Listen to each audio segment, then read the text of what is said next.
I think oftentimes we think of textiles in a traditional sense where it's something that is used in our everyday lives, cover a bed, but in the fine arts context, it's often on a wall. And so I think I'm sort of pulling it into a new space through animation.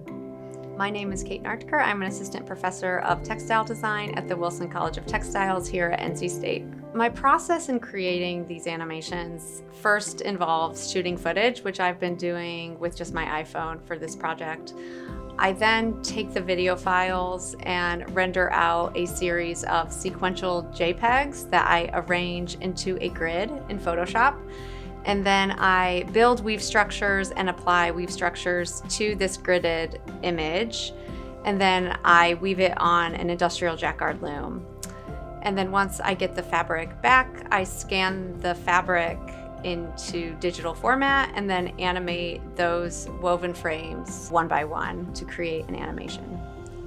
In this work, it is inspired by this story about my great-great-great-great-grandmother who disappeared in 1841.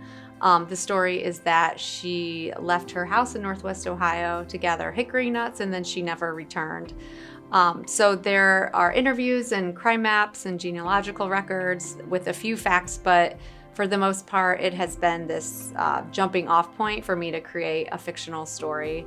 And in this film, it's more about this woman who is intentionally running away and finds kind of wonder and reverence in the woods and decides to leave this life untethered and wild.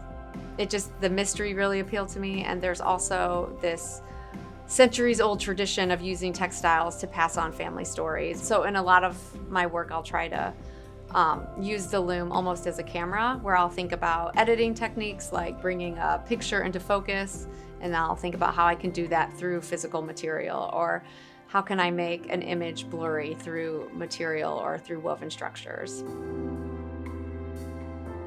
I was really excited to come to NC State because there is this rich tradition of textile production here. I teach a hand weaving class here at NC State, and we work on dobby looms. We talk a lot about color interactions, which is something I think a lot about in my own work. And I have been making most of the weavings for this project on the industrial jacquard loom, which has enabled me to take on a larger project. Without the industrial equipment, I wouldn't be able to make a film that's ideally going to be 5 to 7 minutes long. I think in the end there will be 200 to 300 feet of woven fabric, which would take me many years to weave by hand. At NC State, we are continuing to sort of expand the field of textiles. There's such a range of research happening here at the Wilson College of Textiles, and I like to think that I am one of many people that are pushing the envelope and sort of taking textiles outside of its traditional use and doing something new with it.